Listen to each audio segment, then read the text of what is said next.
नमस्कार यूट्यूब मित्रांनो, मी समीर पोंक्षे आपलं सूरज EVSC या आपल्या यूट्यूब चॅनलमध्ये स्वागत करतोय. तर आज आपण इथे आमचं स्वतःचं जे चार्जिंग स्टेशन आहे, Suraj fuel injection service Miraj येथे. तर तिथं आपल्या सर्वांचं स्वागत करतोय. एकदा आपण नजर आमच्या चार्जिंग स्टेशनवर घालूया. इथे आमचा 4 व्हीलरचा चार्जर आहे. तो 30 किलोवॅट चार्जर आहे झिऑन चार्जिंग या नेटवर्कवर. इकडे टू व्हीलरचे चार्जर आहेत. इथे आहे तो ACS कंपनीचा मल्टी युटिलिटी चार्जर आहे, जिथे तुम्ही रिक्षा, टू व्हीलर कुठलीही चार्ज करू शकता. इथे आम्ही सुरुवातीला ओलाचा एक फास्ट चार्जर लावला, जो पर्सनल चार्जर आहे आणि तो आम्ही इथे लावलेला आहे. आणि हा ऑफकोर्स एथर ग्रिड. तर आजचा व्हिडिओ हा खास करून बोल्ट कंपनीचे जे L1DC या नावाने DC चार्जर आलेत ओला आणि एथर गाड्यांसाठी. तर त्याचा रिव्ह्यू आज आपण करणार आहे. त्याचा तुम्हाला थोडंसं डेमॉन्स्ट्रेशन मी दाखवणार आहे. आपल्यापैकी बरेच जण बोल्टचा हा 3.2 किलोवॅटचा चार्जर वापरत असतील, ज्याच्यावर आपण कुठलीही गाडी म्हणजे कस्टमरनी आपला स्वतःचा चार्जर आणून आपण चार्ज करतो. पण ह्याच्यात एक प्रॉब्लेम असा आहे की हा स्लो चार्जर आहे आणि दुसरं म्हणजे कस्टमरला स्वतःचा चार्जर आणावं लागतं. तर त्याच्यासाठी आता बोल्ट कंपनीने ओला आणि एथर या दोन गाड्यांसाठी L1DC या सिरीज खाली चार्जर हे काढलेले आहेत, की ज्याच्यावर तुम्ही ओला आणि एथर किंवा टाईप 6 आणि टाईप 7 या ज्या गन आहेत, म्हणजे तुम्हाला माहिती म्हणून सांगतो, ओला ही जी गाडी आहे त्याला टाईप 6 गन लागते आणि एथर ला टाईप 7 गन लागते. तर असे हे चार्जर आहेत बोल्ट कंपनीचे. L1DC नाव आहे त्यांचं. तर आज त्याचं डेमॉन्स्ट्रेशन मी तुम्हाला दाखवणार आहे. तर तुम्ही बघू शकाल की एथरची जी गन आहे, टाईप 7 गन म्हणतात त्याला. तर आपण आता ही एथर तुम्हाला मी हे करून दाखवतो. ही गन आपण आता कनेक्ट केली आहे. तुम्हाला बोल्टचं ॲप माहितीच असेल. तर या ॲपवरनं आता आपण हा चार्जिंग इनिशिएट करणार आहे एथरसाठी. तर नेहमीप्रमाणे आपण हा स्कॅनर ओपन करतो.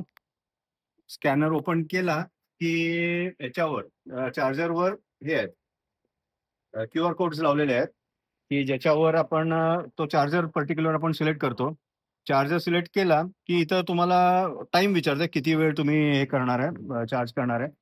आणि त्याप्रमाणे जे युनिट रेट आहे तो आपण डिसाईड केला. आम्ही इथं ₹20 युनिट लावतोय. तर बुक चार्जर हा ऑप्शन येतो. तर बुक चार्जर आपण सिलेक्ट केला की शेवटी स्टार्ट चार्जिंग. स्टार्ट चार्जिंग केलं की गाडी कनेक्ट होईल. डॅशबोर्डवर तुम्हाला दिसेल एथरच्या गाडी कनेक्ट झालेली. हे फास्ट चार्जिंग सुरू झालंय आता. हा 3 किलोवॅटचा चार्जर आहे. म्हणजे एथर ग्रिडचा चार्जरच्या त्याच कपॅसिटीचा चार्जर आहे आणि त्याच रेटनी त्याच स्पीडनी गाडी चार्ज होते आपल्या त्या बोल्टच्या चार्जरवर सुद्धा. आता मी तर बघू शकाल ही गाडी आता ऑलमोस्ट 65% ला आहे आणि 68 किलोमीटर रेंज तो दाखवतो. आता जोपर्यंत आपण बोलू 1-2 मिनिटं 3 मिनिटात, तेवढ्या आपण किती ती चार्ज होते ते आपल्याला कळेल. तुम्ही चार्जरवर बघू शकता, हे LED ॲनिमेशन दाखवतोय, की जेणेकरून तुम्हाला समजेल की गाडी चार्जिंग चालू आहे.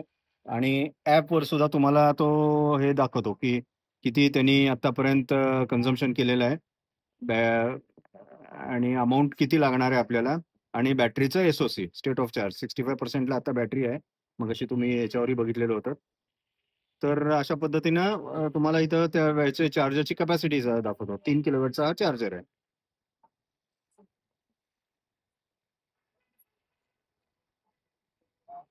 आता ह्यात दोन दोन मॉडेल आहेत L1DC मध्ये. एक हा आहे तो ड्युअल गन चार्जर आहे, ज्या चार्जरवर ओला आणि एथर या दोन्ही गन टाईप 6 टाईप 7 दोन्ही गन अवेलेबल आहेत. पण एका वेळेला एकच गाडी चार्ज होते. आता तुम्ही इथं बघू शकाल, इकडे एथरचा चार्जर आहे, इकडे ओलाचा चार्जर आहे. पण आता हा एकच चार्जर सुरू झाल्यामुळं ही साईड बंदच आहे. त्यामुळे एका वेळेला तुम्ही एकच गन वापरू शकता. आणि दुसरं मॉडेल आहे जे इंडिव्हिज्युअल चार्जर आहेत. ओलाचे वेगळा, एथरचा वेगळा, की ते लावले की आपल्याला दोन्ही गाड्या सायमल्टेनियसली करता येतील. की कुठली गाडी आली की ती चार्ज होऊ शकते. म्हणजे एक गाडी चार्ज कंप्लीट होण्यासाठी आपल्याला थांबायची गरज.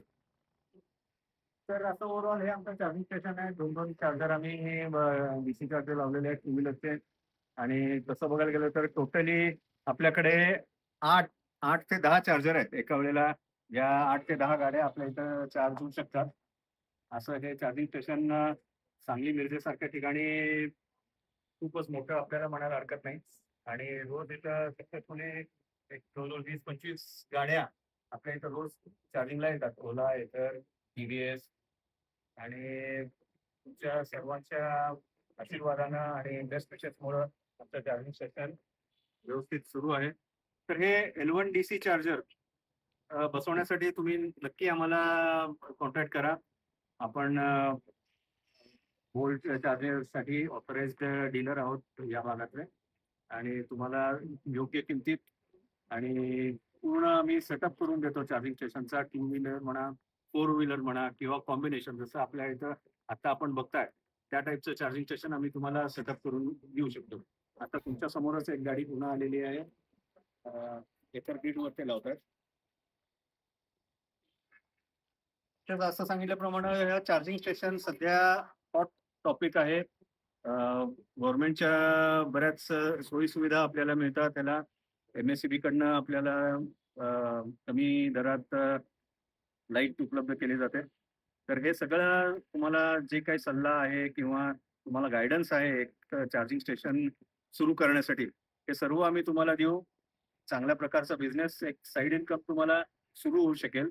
आणि एक लक्षात घ्या, चार्जिंग स्टेशन हा फ्युचरचा पेट्रोल पंप आहे. त्या पेट्रोल पंपचा बिझनेस तुम्ही काय रोज बघत असाल, तर त्याप्रमाणे हा बिझनेस फ्युचरमध्ये म्हणा, फ्युचरमध्ये म्हणण्यापेक्षा 1-2 वर्षात त्याला इतकं डिमांड येणार आहे की तुम्हाला मल्टिपल चार्जर्स एके ठिकाणी लावावे लागतील. जसे माझ्या इथं 8 ते 10 चार्जर आहेत वेगवेगळे. असे चार्जर तुम्हाला तुमच्या जागेत एक बसवता येईल. तर आता आपण पुन्हा एकदा गाडी किती चार्ज झाली आहे ते बघूया. पण साधारण 2-3 मिनिटं आपण आता या दरम्यान हे बघा, गाडी 74 किलोमीटरची रेंज आणि 70% चार्ज झाली आहे. म्हणजे साधारण एथर ग्रिडचा जो चार्जर आहे त्याच स्पीडनं इथंही चार्ज होतोय. दुसरी गोष्ट महत्वाची सांगायची म्हणजे तुम्हाला माहिती असेल एथर ही 80%ला कट ऑफ होते गाडीवर, सॉरी एथर ग्रिडवर. तर सेम सॉफ्टवेअर आपल्याही चार्जरमध्ये आहे की 80% ही झाली, बॅटरी चार्ज झाली, SOC 80% झालं की इथंही आपल्या चार्जरवर गाडी कट ऑफ होते. कारण सेम सॉफ्टवेअर किंवा लायसन्स सॉफ्टवेअर आपण बोल्ट चार्जरवर वापरतो. त्यामुळे गाडीचा जो BMS आणि चार्जर मधला जो BMS आहे त्यांचं कम्युनिकेशन व्यवस्थित होतं. कुठल्याही प्रकारचा धोका बॅटरीला वगैरे काही होत नाही, कारण लायसन्स सॉफ्टवेअर आपण वापरतोय. त्यामुळं ही गाडी सुद्धा 80% झाली की इथं कट ऑफ होतो. ओलाचं आपण नंतर एकदा वेगळ्या व्हिडिओमध्ये तुम्हाला आम्ही डेमो देईन. तसंच हे जे ACS कंपनीचे चार्जर आहेत त्याचेही तुम्हाला एक वेगळ्या व्हिडिओमध्ये आपण हे करू. हा UPI बेस्ड चार्जर आहे, पण तो मी डिटेलमध्ये पुढच्या आपल्या व्हिडिओमध्ये कव्हर करेन. सध्याला आपण इथंच थांबतोय. आणि मी पुन्हा सांगितल्याप्रमाणे तुम्हाला जर चार्जिंग स्टेशन करायचं असेल तर नक्की मला कॉन्टॅक्ट करा. खाली डिस्क्रिप्शनमध्ये मी माझा कॉन्टॅक्ट नंबर देतोय आणि मला तुम्हाला मदत करायला नक्की आवडेल. धन्यवाद.